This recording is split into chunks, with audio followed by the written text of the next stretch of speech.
Hey, gang, it is Hump Day, and I am excited to be back.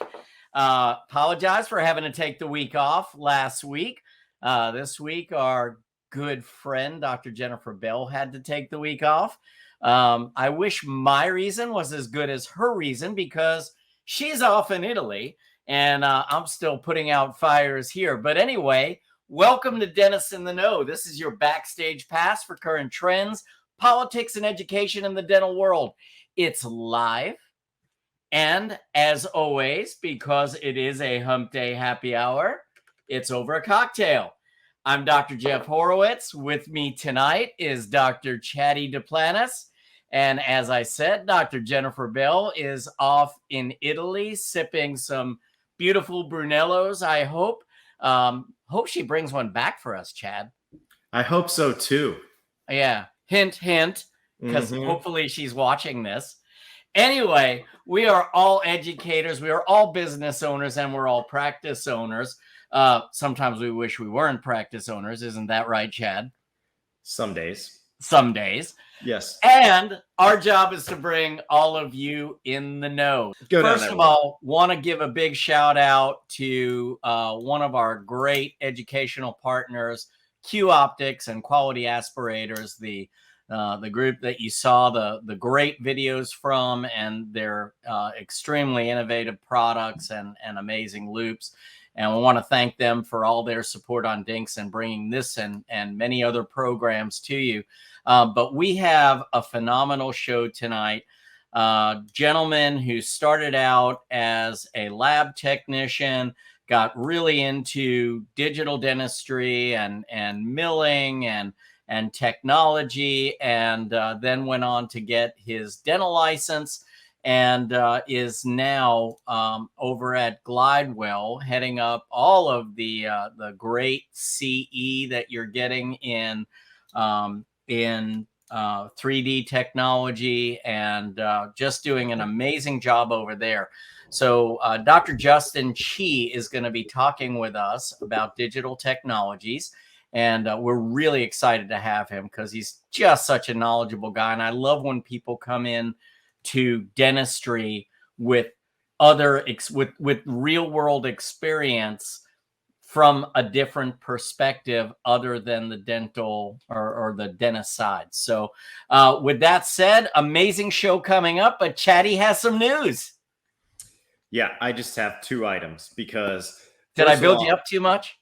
You built me up too much, yeah. Okay. But I just have two items tonight. I am not going to get into all the insurance and legislature that JB usually does, but I'm going to come up with two news stories that I think are worthy of mentioning. The first is actually about monkeypox, which, you know, when this all started, I know that we were just kind of like, oh gosh, we have another issue in the United States. But recently, there are over 7,500 confirmed cases of monkeypox in the United States. And the CDC just issued a CDC is urging healthcare providers to be on the lookout for monkeypox, including oral lesions. What they've found, and the scientists are still trying to get through all of this, but monkeypox can be spread, or could in the past, they're working through this newer version of it, could be spread through respiratory secretions. So they're asking for us to obviously be on alert, be utilizing universal precautions as we always do, and we should be safe from catching it. But monkeypox is a rash that can occur on various parts of the bodies, including inside the mouth and on the face, as well as fever, headache, muscle aches, backache, swollen lymph nodes, chills, exhaustion, and respiratory symptoms like sore throat, nasal congestion, and cough, which is obviously similar to COVID. So I think that even though it's mainly spread through direct contact, there is a concern that it can be spread through respiratory secretions, so we need to be on alert. I did not find any pictures of what a monkeypox manifestation looks like, but we do need to be on the lookout for any kind of odd symptoms that are arising, face, intraorally, etc., that may be indeed monkeypox. So that's I've seen it, Chad. I've seen it. I've seen the pictures. Have you? And the proper clinical description is, it ain't good. It ain't good. No, it ain't good. No, it does not. From what I've seen, it does not look good. But there were no pictures in this article. So yeah. So do a little research on it. Update yourself on what to look for. We're actually going to have an oral pathologist on, I believe, August the 24th. So that's a great topic that we can discuss with her when she's on. Secondly, this is just kind of another heartwarming story. I think that's the word of tonight. Heartwarming. Okay? Heartwarming. But anyways, there's a doctor. That would be our second heartwarming story of the night then. Yes. There's a Dr. Ronald Goldstein. Okay. And what he is doing is he is raising money for a group called Tomorrow Smiles, which is a part of America's Tooth Fairy National Children's Oral Health Foundation. And what their goal is to help teens who have had oral trauma from the effects of bullying. And so it's more prevalent than we'd like to think. It's something that should not be happening, but unfortunately it is happening. So the goal of this organization is to take these kids and help rebuild any of the issues that have occurred from the results of bullying. And so what Dr. Goldstein, he's an avid photographer, and he is selling his book to raise money for this foundation. I will post the link to the article in the comments below, but I just like that because there's somebody in our profession that is actually working towards the betterment of a horrible situation that we have going on in our society of bullying, and trying to raise money, bring awareness, and allow dentists to treat these people at low or no cost. So I just wanted to bring that to everybody's attention. That came from the ADA today. As far as the rest of the news, that's all I got.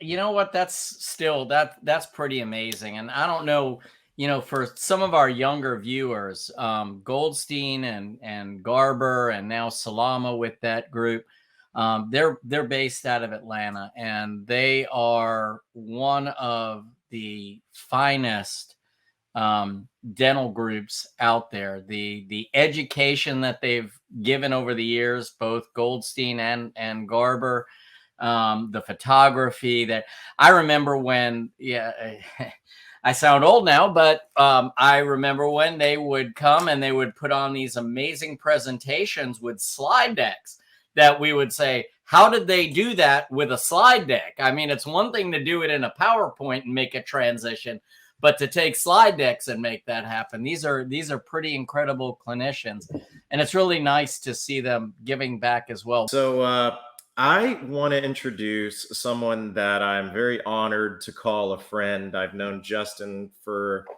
about 7 years now, from when he started at Glidewell. Justin is a graduate of LSU School of Dentistry, and he has been a CDT, so a dental technician, since 2007. And he's been a dentist since 2015. I'm sorry, he is a graduate of USC School of Dentistry, but LSU School of Dental Technology, I'm assuming. So I will have him share that with us. But in 2015, when he graduated, he went straight to Glidewell, which I always just thought was a super cool job. First time I met him, I just realized how full of knowledge this guy is. Little known fact that I want to share about Justin that Jeff would not know. Somebody with the last name Duplantis would know. Somebody with the last name Boudreaux would know. But Justin is actually from a really small town in Louisiana called Thibodaux, which you may have just passed through, but nobody really resides in Thibodaux except for Justin Chi. And so that's always been kind of near and dear to me, because I'm from Southern Louisiana as well originally. So Justin, welcome. And I know I probably didn't do your bio justice, but that's what you're going to do here in just a minute. It's all good. Thank you, guys. It's a pleasure to be here. Hey, Justin, great to see you, bud. Likewise. So I forgot, you went to USC for dental, but you went to LSU for your dental technology degree, right? I did. Okay. That's correct. And so undergrad was all at LSU?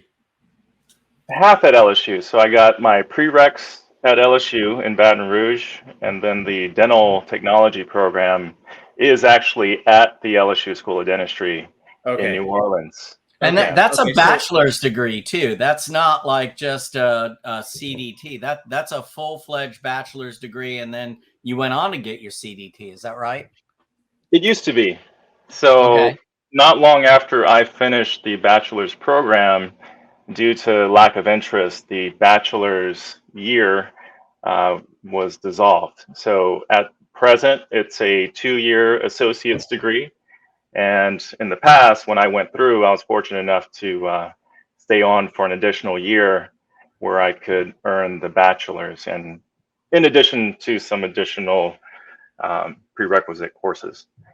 So, but there, lack of interest. When I entered the program, there were about 8 students, and I was the only one in my class that stayed on for the extra year. And did they talk about anything digital at that time when you were in? Tell us again, what year was this that you were in that program? I was there from 04 to 07. Okay, and were they talking much digital at that point in the program? We did get into digital, especially in my last year, but it was primarily fabricating copings. So lava copings were beginning to take off, and also Procera. So where they had kind of the metal touch probe along the coping, and that would generate the 3-dimensional file on the computer. And at that time, I was already blown away that we could use all ceramic copings instead of metal copings as a more aesthetic option. That's pretty amazing. And so what gave you the drive to say, okay, I found my world? You know, like, where did you go from the point where you graduated to the point where you said, okay, this is my gig. This is, I'm a digital guy, and I really want to advance this part of the profession? Yeah, when I finished the dental technology program, I was really immersed in the old school analog process. And so I moved to Dallas and actually opened a lab out of my apartment. I had a 2-bedroom apartment, attached garage. In that extra bedroom, I set up my lab. I had my oven, my lathe, in the bathroom, a model trimmer. In the garage, I had a burnout oven, a casting machine, propane and oxygen tank. So I was making PFMs and gold restorations, and that was mostly what I did in school, because we were making crowns and bridges for the dental students and pros residents, and at the time PFMs were still very, very popular. So that was the foundation that I had, and my lab kind of mirrored my education. But in addition to working working in my lab, I also found a commercial lab to support myself. And the lab was Dale Dental. It was actually an outsourcing lab for other dental labs. And so what they did was make copings for other labs.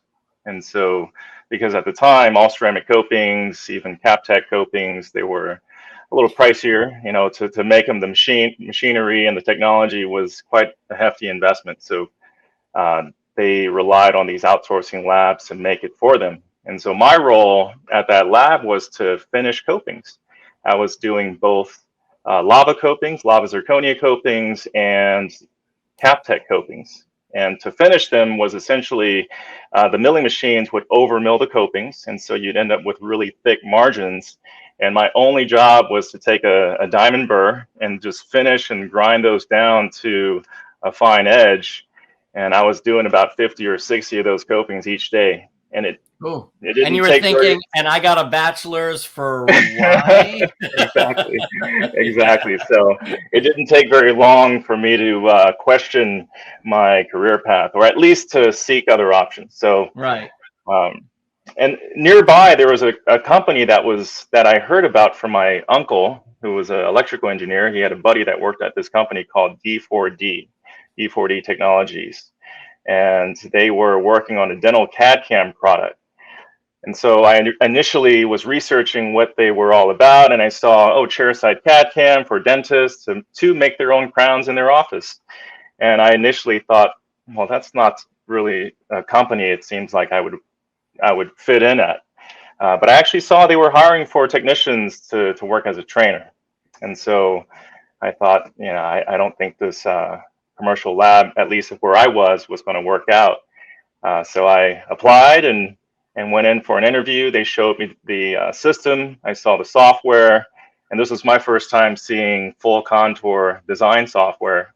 And it totally blew me away because I was in this world of full contour wax ups and making changes in wax, which, as you know, is extremely time consuming. Mm-hmm. And so I saw what this software allowed you to do. You could grab a cusp or axial surface and just pull it out and change the aesthetics, change the size and shape and function.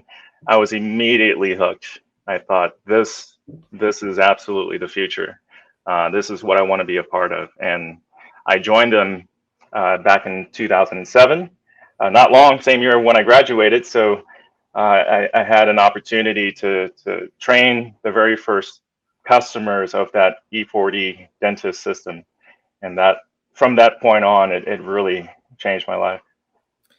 That's pretty cool. And so at some point in time, I guess you were there, what, 3-4 years? I was there for 4 years. And Yep. when did you decide you were going to go to dental school? About 3 years into it.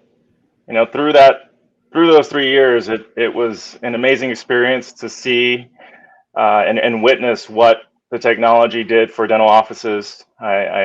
So when a dentist would get the system, we would fly them to Dallas for 2 days of training. And so we would do 2 courses a week. And then I would also travel to do an integration day in the dental practices around the country. And so in those integration days, we'd do a couple cases, we'd mill out crowns, inlays, onlays, and just seeing the impact the same visit restoration had on the patients, because patients were just totally blown away. I can get the crown today? And so seeing that immediate just appreciation, relief from the patient, realizing they don't have to come back, and certainly the fun and excitement the dental office had to use the technology, it motivated me. It made me want to be on that clinical side. And so about 3 years in. So you get into USC, you go to USC, and then you graduate. And did you go straight to Glidewell after graduation? I did. Straight to Glidewell. How did that work? Okay, that's what inquiring minds really want to know. How did you land at Glidewell? I mean, great gig, but how did you land at Glidewell? So I continued training dentists on the E4D and CAD/CAM during dental school. And in my 3rd year, I met a dentist in Newport Beach, Dr. Dave Wilhelm. He had just acquired the system, and I went down to his office. We became really close friends. And the plan was actually, every new grad is thinking to go into private practice. But he actually, when I graduated, introduced me to Jim Glidewell and told him a little bit about my background as a technician, CAD/CAM trainer, basically CAD/CAM trainer, integration specialist, and new dental grad. And Jim invited us over for a tour. And at that time, they were in development a chairside milling system, and he made an offer to me shortly after that. He said if I was looking for some work to reach out and apply, and they made it happen. So it was really just happenstance, and I'm extremely grateful for it. Well, I have a question. I can tell you, they're lucky to have you. I'm sorry, Jeff, to interrupt. Go ahead. No, that's fine. Go ahead if you want to follow up. No, please. No, my question is this. So you go over to Glidewell now, and what was your primary position at Glidewell at that time? So I joined as a clinical research associate, really just an Okay. on-staff dentist. So there is a clinic internally. Uh, they already had 3 dentists on staff, and we would treat the employees. So Okay. the clinic serves the employees of the company. There's over 3,000 employees on site here in Irvine and Newport Beach, and we perform treatment on them, a variety of treatment, restorative, implant procedures, utilizing Glidewell materials, and ultimately to try to create educational content using those materials and resources. So, And so that gave you great experience with what Glidewell had coming down the pike as far as digital that could be put into the dentist's hands as well. So absolutely. tell us a little bit about the development of the IO mill, the development, and what you were hearing and what they were, what was the buzz, and then what were some of the early stages of the IO mill? Because I'll tell everyone out there that both Chad and I are IO mill users, and absolutely adore the system. But I can't imagine what it must be like, trying to follow a CEREC and trying to follow an E4D. And, how are we going to be different than what those guys are doing and still offer value to the dentists that are out there? Tell us about what they were saying to you as this was in development, and then what the buzz was, and then how you moved on to really being an advocate for the IO mill. And Absolutely. part A or part B of that question, just to add to it, and let's make it a little bit more complex, is why would the largest dental lab do something that could potentially hurt their business, which you hear a lot, by creating something chairside? So That's where I was going next. I wanted to sorry. say what the buzz was, and then I was going to be like the quah, quah, quah. Yeah. Okay, sorry, Justin. Maybe make that All part good. B. It really doesn't make any sense, right? As a technician at heart, when I first heard about chairside CAD CAM, I'm thinking, why would dentists, or why would I want to support something that would eat into dental laboratories production? But really, I understood why the technology existed, and I gained a great appreciation for it, which is why I'm here. But when I joined Glidewell and I saw the development of the fast mill, Glidewell is continuously innovating.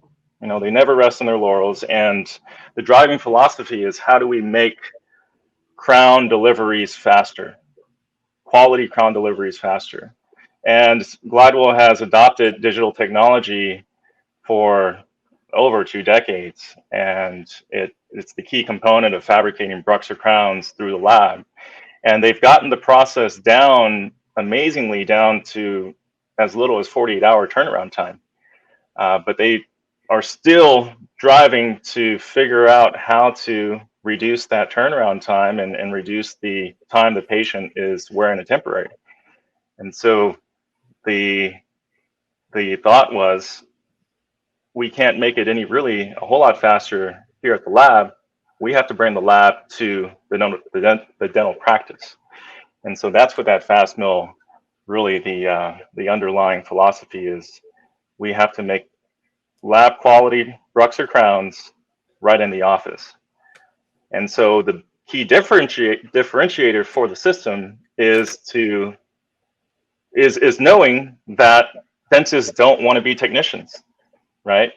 There are, as you mentioned, CEREC and E4D, they can make a great quality restoration, but there is some intervention on the part of the dental practice, the dentist or staff, to mill, to put it in an oven, to process, polish, maybe stain and glaze.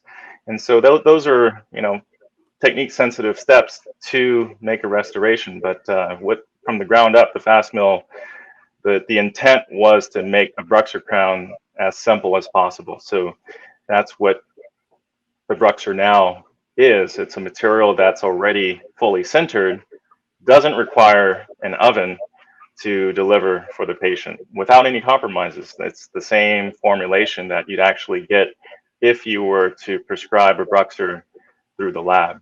And so I gotta throw this in here because so I was a fairly early adopter of CEREC, and I waited until there was 3D because I couldn't stand the thought of a margin falling off when it was still 2D. So as soon as they came out with 3D, that's when I adopted, and that's a pretty long time ago now.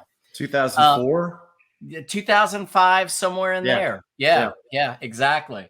And so we had been using that system for a long time, and having been and gone through several generations of CEREC, and having really adopted that in our practice and made milling was just part of our everyday practice. Onlays, crowns, implant crowns, and different materials. When Chad introduced me to all of you at Glidewell and said, hey, you need to look at this mill. I know you've been a CEREC user for a really long time, but you need to look at this mill. And I went over and I said, this is pretty crazy, but they kind of get it, because what are the friction points in CEREC, and I'm not calling out CEREC because I've used them. I love them. Great company, nothing against a Dentsply Sirona at all. But what were the friction points in doing that? The friction points was you had to sit there and design it in the operatory after you took the image, number one, right? So that was either doctor or assistant time right there in the operatory, or you had to wheel the whole machine out and design it somewhere else. And then the other friction point was pretty much whatever material you were using, unless it was some type of a composite, you were going to have to then put it into a glazing oven, or if it was zirconia, you were going to have to sinter it. There was a lot of other equipment. There was integration of that equipment. And what I took from the introduction to Glidewell was, dude, you don't have to do any of this. You capture your image and then get out of the operatory, because now we've got a simple design in your lab, wherever your machine is. Design it there. And if you run into a roadblock, guess what? We can jump on and help you do it right there. That was not a thing for us before, where somebody would jump in and do it. And guess what? If it screws up in the mill, we'll actually make it for you and send it to you for nothing. So I said, I've got to try this. And this is while I had 3 CEREC machines in my office that I put this in. So I have to say that I think this was very long-winded, but the foresight to say that dentists and dental offices don't want to be technicians was huge for you guys. Because we want it as friction-free as possible. And I think you guys have done that. Well, I'm glad to hear that. Yeah, there was an incredible team that put this together. The engineering, the software team, integrating that software that is used in the lab to make it even easier. They use machine learning and artificial intelligence to make those straightforward cases as simple as possible. And they continuously amaze me with the additional features to expand on what you can use the system for. And the system is kind of designed for those bread and butter situations, right? Quadridentistry or single unit full coverage, which most clinicians are doing, right? But we want to make it even easier for even anteriors, multiple units, and offer different materials for different situations. So I've been very, very impressed with it. I couldn't practice dentistry without CAD/CAM, and I'm glad it's been a positive for you guys in your office. Yeah, I think a couple things, you've alluded to this a couple times, but it's just constant innovation. There's Mr. Glidewell and the team that he's created are always seeking what's next. I mean, and it really just goes to show, it's everybody wanted an aesthetic alternative. And next thing you know, we can mill Bruxer aesthetic now. And, everybody wanted bridges. And I think that that's on the horizon. I know it's there, but it's not there. I guess that's fair to say, but there's constant innovation. But one thing that I want to bring up, and I want you to basically clarify this, is I learned a long time ago is that when you call Glidewell Laboratories, whether it's about the mill, whether it's about a restoration, Mr. Glidewell doesn't want you to have to push a bunch of buttons. You get a live person on the phone every single time that you call the lab. And my biggest concern when new technology is introduced is scale. If you're going to throw technology out there that you expect to sell, like the Glidewell.io, you have to scale your team accordingly so that you're able to handle those calls and handle that. And that hasn't been a problem. How is that being done? Are you all constantly training technicians, or I mean, do they have just crazy hours because you guys are on the West Coast, and here I am calling at sometimes 8 a.m. Central? How does that work, Justin? The team is available 5 to 5 Pacific time, and even sometimes on the weekends. And they can phone me too. I build close relationships with many of the users, and we really try to be there. The system it becomes such an integral part of the user's treatment process. And if it's down, then you're unable to fill that schedule or meet the demands of your schedule. And like you mentioned earlier about the lab being there to support you if there were an issue, if you may not have the block that you need for the case, submit the file to the lab and we'll make it for you. So you're never stuck. And yeah, we are continuously training the teams and expanding the teams, expanding trainers, expanding support staff.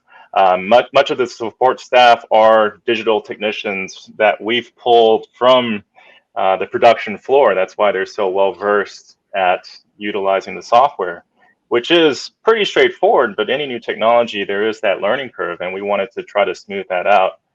That was the ultimate goal, make it as low as possible. And if you're not going to figure it out, we have a team ready to help you get to where you need to be. And it's a pretty economical option too. Yeah. That has to be said, that as much as I love the other systems out there, to be able to integrate this and really utilize the scanning technology that you choose to use, and then be able to integrate this milling system and have this whole lab backing you up. We're like, okay, I'm out of time. I got an emergency. I just got to punt on this one. To have that kind of backup there, I think it just brilliant. It really was. It was a brilliant move for in-office technology, because it really understood the pain points in the dental office versus just saying, here's a product. Yeah, no doubt adoption of new technology, new processes, finances is a huge barrier. And this is really just an extension of Glidewell's core philosophy of making dental products affordable for clinicians to better serve their patients. And that's really what this is. We don't have any distributors. We sell direct. All the materials that you use are created, manufactured at Glidewell to reduce costs. And this is really a system from the ground up that everything was thought of to make it as predictable and reliable and ultimately affordable. So making things affordable and speed and quality can be had all in one package.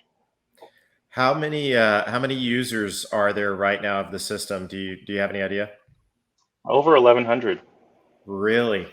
Yeah. Wow. And that's where you're talking about scale. I mean, that's where you all just really, really just kind of nailed it. I mean, I had with any technology, I'm going to tell you that regardless, it doesn't matter how good it is, you're going to have an issue. Okay. Mhm. You're going to have an issue with your Apple phone. It doesn't mean that it's crap technology. It just means Unless that it's it's my office, technology. Chad. We never have issues in my office. Yeah. Ever. And Ever. so yesterday there was an issue, and I just want to be perfectly clear. I truly believe that it was a cloud issue. And I was trying to get the design from the design software to the mill, and it was taking an increasingly larger amount of time. So I pick up the phone and I call Glidewell. Somebody answers right away, and I'm explaining my problem, and then all of a sudden it's like, oh nope, it's there, never mind, thanks, have a great day, talk to you later, and hang up. But they're always like, okay. And the beauty of it is as soon as you call, you look at your computer screen and they're in there, and they're already team viewing you and taking things over. They can do that with a design. They can do that with any problem you might be having, anything that might be jammed somewhere in the software. They're just incredibly helpful and always there to help. And it's been amazing. And to be able to do that with ease for 1,100 doctors, that's pretty awesome. Pretty awesome. Hats off to the incredible support team. Definitely the heroes of the system. I believe it's the best support imaginable in dentistry. You need to have that someone there to help you. We know every dentist. Dentistry is not easy, right? Especially as a practice owner, you're running your schedule. You got your staff to manage, and the last thing you need is your system that you've become so reliant on in the treatment workflow to go down. We recognize that, and we want to be there if and when those situations do happen. Tell us about the scanners that communicate with the mill. All scanners, all open source scanners. So if you can export the file, it can be imported into the fast design software. So we import STLs or PLY formats. We have full integration with the Align iTero scanner and soon the Medit scanner. And what the full integration does is you have the Glidewell.io system embedded and a direct connection. So instead of exporting then importing, it's just a direct connection. Makes the process a little bit easier. So one extra step or so if you have a mill that's not fully connected. I mean, a scanner that's not fully connected. Right. Exactly. Okay. Which is not that hard. I mean, we have to do that for printers as well. Right. Speaking of, Jeff. I was going to ask this question. Funny you should bring again. Second time this week. Funny you should bring that up, Chad. Yeah.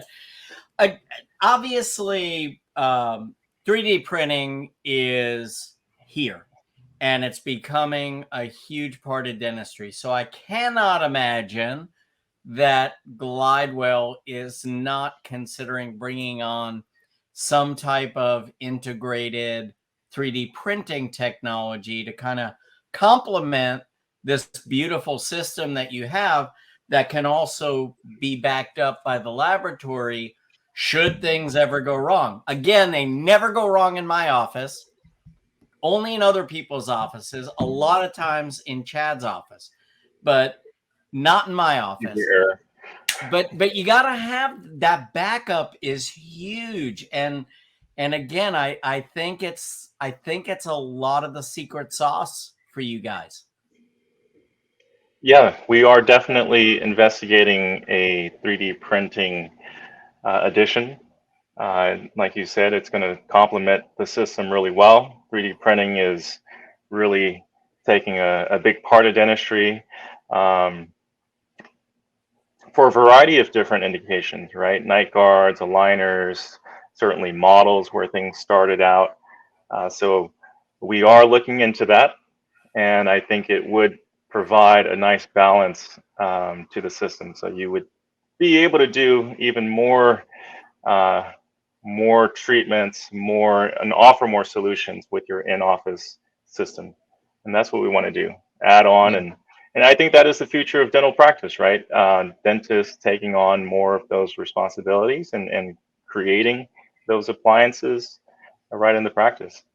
Well, I for one appreciate that, you keep it until you're ready to release it with the right support. And that's what I appreciated about what you did with the IOFast mill, was that, you kind of held it and you said, let's get this right. Let's get the support right. And I mean, I'll be honest, I've been blown away by you guys. I admittedly was not a Glidewell guy. Like, I just didn't know a lot about Glidewell. I didn't do a lot with Glidewell. And I appreciate Chad for making that introduction. And I'm like, this is great stuff. And it's stuff that fits into so many practices, so many general practices, very seamlessly, I would say. Yeah, it's funny that. I'm sorry, Chad. No, go ahead, Justin. I'm sorry. I think you would think that there are a lot of dentists that utilize Glidewell, and those would be the first to jump at the milling solution. But surprisingly, a lot of guys who were really just interested in office milling, same-day dentistry, they recognize it as an easy solution, and it does provide that quality fit that you expect in a nice fixed restoration. So yeah, we have some new Glidewell fans that adopted the system. So I'm glad you're one of them. Absolutely. Yeah, and I'd like to say too, having been in milling for about as long as Justin, Jeff. you notice Chad showing a lot of cleavage tonight? That's what's keeping me engaged. Yeah, sorry. There you go. Sorry, I hate to break up a great conversation, but it was distracting me. I couldn't do it. So with that being said, one of the things, having been in milling as long as Jeff, since 2004, there have been a lot of changes. And one of the things that was the hardest for me to grasp, that I think we need to speak to for a minute, is, when I first had a mill, I had to make sure that I had an extra compressor. I had to make sure that an air line was drawn to the milling unit. We had to push a lot of power through it. It was air driven. It was a pain in the butt. It had to have a separate water source. This is like plugging a microwave in. It's all electric and the water's self-contained. So basically you need to fill the reservoir up with a little bit of water and lubricant, plug it into an outlet, and you're ready to go. And it's truly the size of a college microwave. Absolutely. And that is phenomenal. It is a workhorse for that. So sorry, this is choking me. So I'm going back to this. Actually, one of our viewers just said that's better. Tom Mappin said that's better, Chad Duplantis. Yeah, better Tom, right? Tom, you were digging it. You were digging it. But no, truly just a fantastic mill. So what I'm going to do, as we're getting close to the end here, is I'm going to beg Justin, and I think that we could probably make something happen. Maybe you could put a bug in Yannick's ear that he could put a post out there tomorrow night or tomorrow day with a deal for our members on the fast mill, and push that through. I'd love to be able to do that, just since Jeff and I believe in it so much. And to all of our lab providers that are out there, I just want to let you know that Jeff and myself and Justin still perceive great value in our dental laboratories, even though we do use a mill. If you're looking to buy a mill to eliminate your lab bill, then you're looking for the wrong reasons. I think there will be always a need for a great dental laboratory. Once again, we're not trying to be dental technicians. We're just trying to make things easier on our patients. And the labs that I work with certainly know that I think the world of them as well. So I just want to make that perfectly clear. I appreciate you saying that. No, I think that was one of the most profound things that you just mentioned, because honestly, if you could have someone come in and do all your class 1 composites, it doesn't take all your skill to do that. So if a laboratory has the opportunity to allow a dentist to do some of the really easy stuff and still be a support system and still be able to make something from it, and say, look, we're also here for the stuff that you really need our help for, because we will never be lab technicians. We never want to be lab technicians, right? Let you guys do what you have been trained to do really, really well. And if there are some things that we can hand back and forth to make that more seamless and build the relationship, I think you've done that. I think what you said is really profound, Chad. Wow, thanks, Jeff. Appreciate that, man. He got the shirt open again too. I can tell you appreciate it.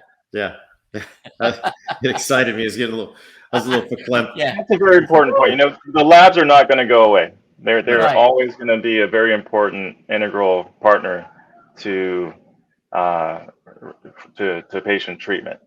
Like you said, the easy stuff, single unit full coverage is where chairside milling lives.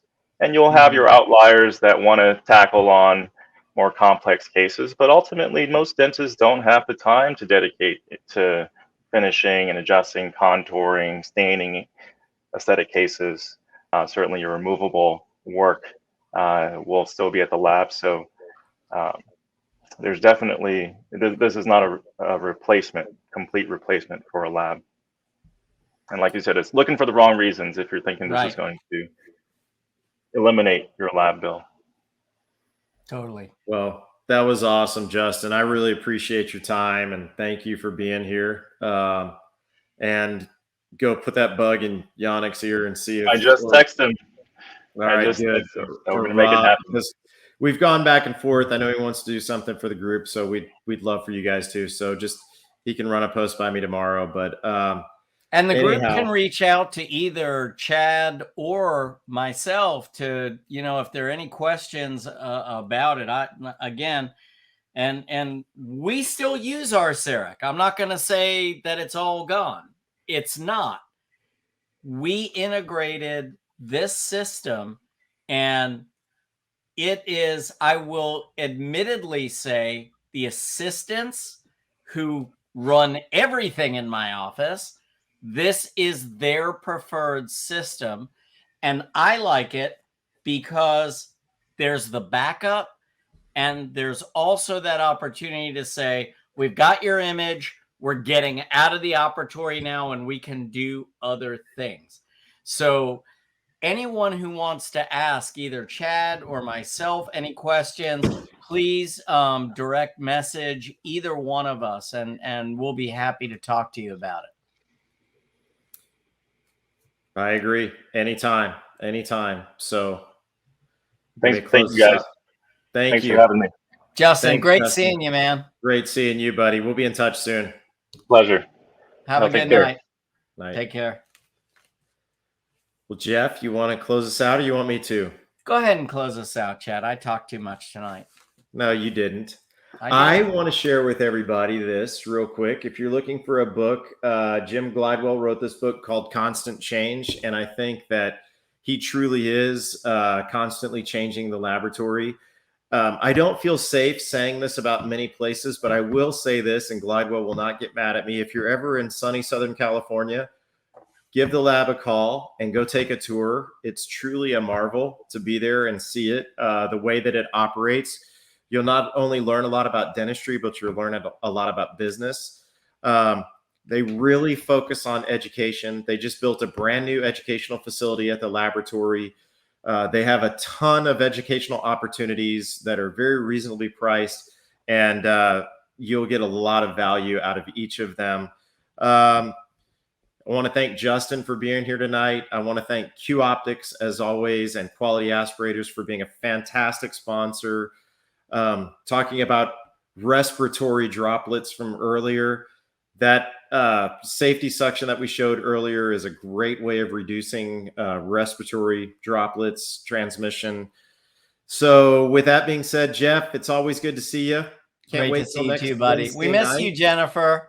Yeah, good to see you, JB. Hope you're having fun with your Buonasera. Yeah, and your familia and Natalia. So, anyways, have a great night, everybody. We'll see you next week. Good night. And that wraps up another podcast for Dentists in the Know. On behalf of Dr. Jennifer Bell, Dr. Chad Duplantis, and myself, remember that we've got a great profession, so let's make it a great day, Dinks.